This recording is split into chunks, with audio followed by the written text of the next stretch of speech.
అలాగే ఏదైతే ఈరోజు రామకృష్ణ సేవా సమితి ఆధ్వర్యంలో నిర్వహిస్తున్న వేసవి శిబిరం బాల సంస్కార్ అనే వేసవి శిబిరంలో పాల్గొనడం జరిగింది. నాకు చాలా సంతోషంగా ఉంది.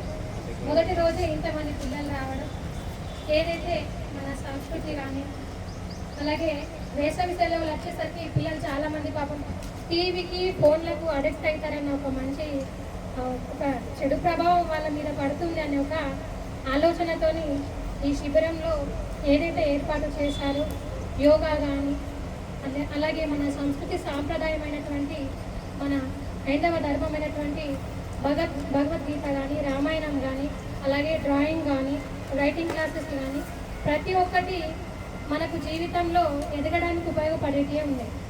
యోగాకు వచ్చేసరికి శారీరకంగాను అలాగే మానసికంగాను కూడా మనల్ని దృఢంగా ఉంచుతుంది. యోగా అనేది మన ఆరోగ్యం మెరుగుపడడానికి కోసం. మీరు అందరు చాలా మటుకు చిన్న చిన్న పిల్లలే ఉన్నారు. ఇప్పటి నుండే మీరు మీ జీవితంలో యోగాని కూడా ఒక భాగంగా చేసుకుంటే మీ జీవితంలో కానీ మీ ఆరోగ్యపరంగా కానీ పైకి రావడానికి దోహదపడుతుందని గొప్ప ఆలోచనతోని మన పెద్దలు నిర్వహించడం జరిగింది.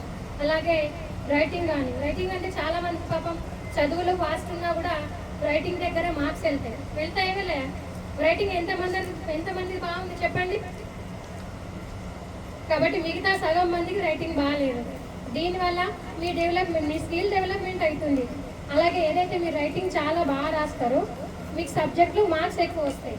అలాగే డ్రాయింగ్ కాంపిటీషన్ కానీ ప్రతి ఒక్కటి ఇక్కడికి నేను చూసినా ఇక్కడ ప్రతి ఒక్కటి మెన్షన్ చేసింది ఏముందంటే పిల్లల యొక్క టైంని వేస్ట్ చేయకుండా వాళ్ళకున్న ఈ 45 డేస్ కానీ 1 మంత్ కానీ ఎక్కడా కూడా వాళ్ళు దేనికి అడిక్ట్ కాకుండా టీవీకి కానీ ఫోన్కు కానీ అడిక్ట్ కాకుండా వాళ్ళు మంచి తోవలో నడవాలి, మంచి నడవడికలో ఉండాలి. చిన్నప్పుడే మనం వాళ్ళని ఒక మంచి దారిలో తీసుకెళ్తే వాళ్ళు భవిష్యత్తు చాలా బాగుంటుందన్న ఒక గొప్ప దృఢ సంకల్పంతో వీళ్ళు నిర్వహించినందుకు ప్రత్యేక ధన్యవాదాలు సార్. ఎందుకంటే పిల్లలు పాపం వాళ్ళకు వేసవి కాలంలో ఇంత డే మొత్తం టైం ఉంటుంది, మిగతా టైంలో స్కూల్ ఉంటుంది కాబట్టి వాళ్ళకి యోగా కానీ డ్రాయింగ్ కానీ డ్యాన్స్ కానీ ఏదైతే భగవంతుని శ్లోకాలు చదవడానికి కోసం కానీ పాపం టైమే ఉన్నది.